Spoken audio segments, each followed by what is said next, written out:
Hello, this is HK Slop. Today we try to talk about this Revox H1. This is the power on off switch, and this is the display. The display, in my opinion, is not so nice as the old one because too narrow, too small. And the operation is very simple actually. So this is stop, this is record, and this is play. Now I try to play this tape. Right, it's moving on. This is a record level using plus, minus, so because they don't use any lock, just plus, minus to adjust. So if you want more, then you add more. I don't like this. I prefer the old one using traditional volume control. This is balance, left and right, and this is monitor. Align means calibration, and this is for phone. For this phone output adjustment.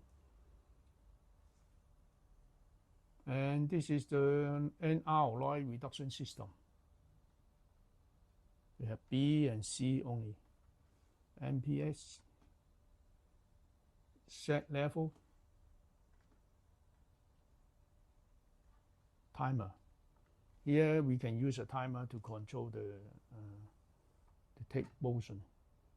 And actually I don't yet go to this function in more detail. And this is a rewind. This is actually a demonstration tape only. This is a head cleaner tape from TDK. Forward, play. No, because the tape has been forwarded. Now start to play. Stop. This is how we tell the tape.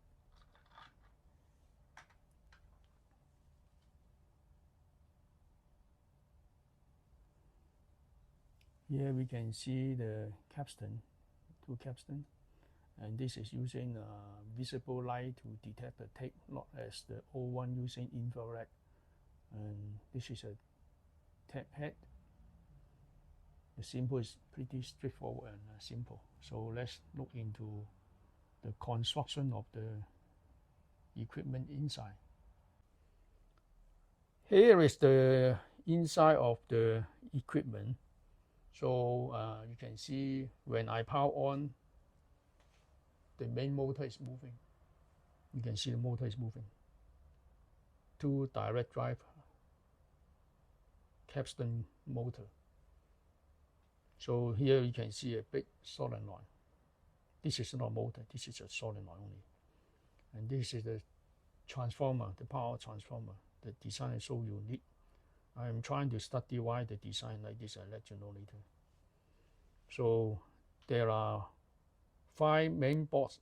1, 2, 3, 4, 5. And this is a central mechanism. Unique design from Revox. Since the first cassette deck, they have been using this design.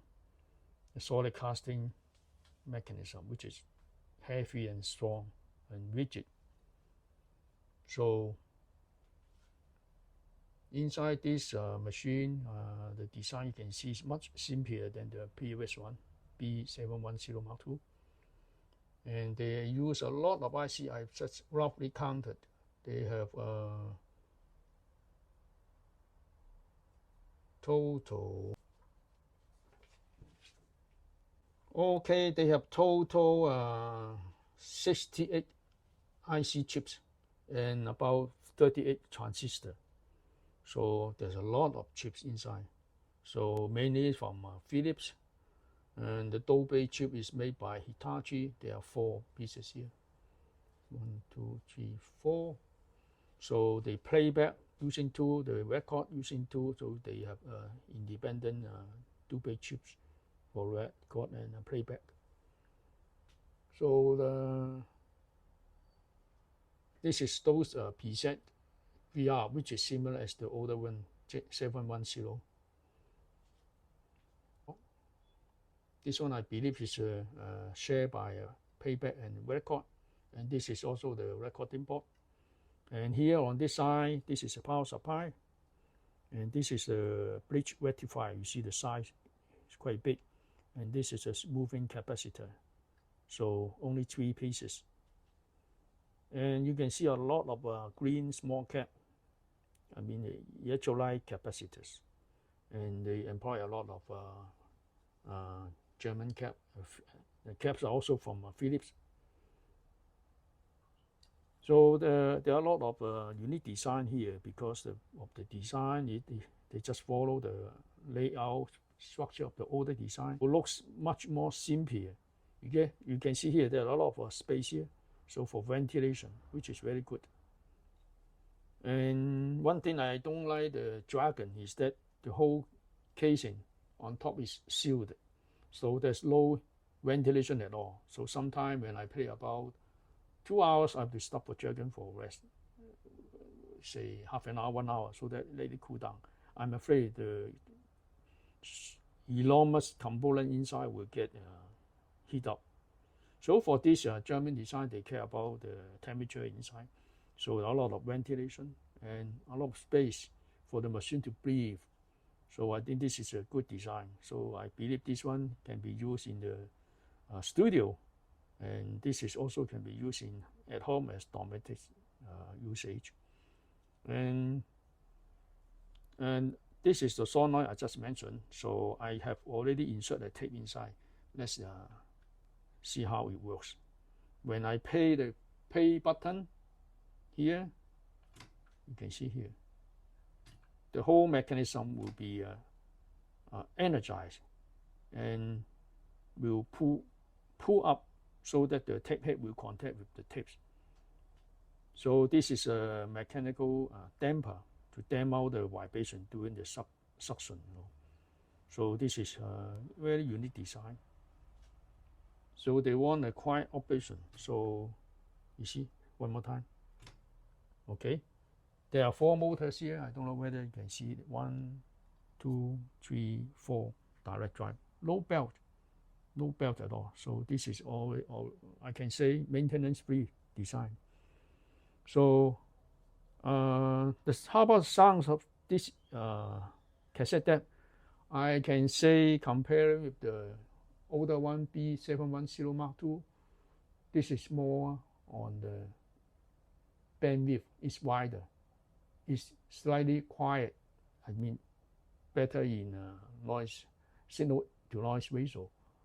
But the sound is, I can see this is more on resolution orientated. The older one is more in musical performance. I mean the B710 Mark II is more warm and more analog, I can say. But for this one, I think the reliability is good because they're using the latest electronics. Those chips are made from Philips and Hitachi and Texas Instruments, Motorola. At the time, these are the giants for chips making. So the sound of this is more, little bit, sorry I can say, use the word, sorry if I'm wrong, digital. So you know what I mean. So the sound is more clear, but not as musical as the other one. That's I can feel about this. But this is a very durable machine and very easy to use. I think it's a pleasure to use it, for my time to listen music. There are some of the specs of this. They have the base B and C, same as the 01 Mark II. And wow factor is 0.1%. Direct drive. Frequency response is 30 Hz to 20 kHz using metal tape. You can see the spec is not as good as Dragon or Nakamichi 1000. Those can go down to 20 Hz. THD, total harmonic distortion, is 1.5%. Output is 0.75, I should say 0.775 volt, 9 volt. The weight of this is 10.4 kilogram, which is more or less the same as the 01710 Mark II. For some kind of rating from Hi-Fi engine, they give them 4 stars, and some of Hi-Fi magazine they give this one 5 stars. For myself, I think 4.5, and for the B10 Mark II, I think I can give 5. This is my only personal comment on these tools. And the price of this machine was US dollar $2,955 at the time, 1990. For the B710 Mark II, in 1982, it was sold at about $2,000 US dollar. So in 1982, $2,000 US dollar, and this one 1990 about $3,000 US dollar. The price has been increased $1,000, but after 10 years. Think about the depreciation of dollars. So it was a piece of expensive machine. So I think today, actually I bought this machine from one of the collector, and Hong Kong dollar 20K. I think this is a good deal for this kind of machine.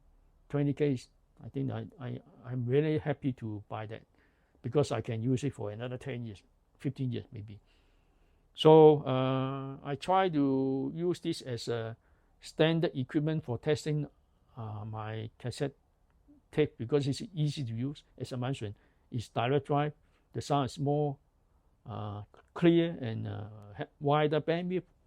So I like this equipment for most of my time beside the Nakamichi Dragon and 1000.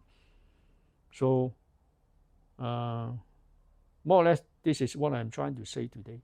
So let's put the older one and this one and together, and it can give you a snapshot on the two machines in next moment. Wait.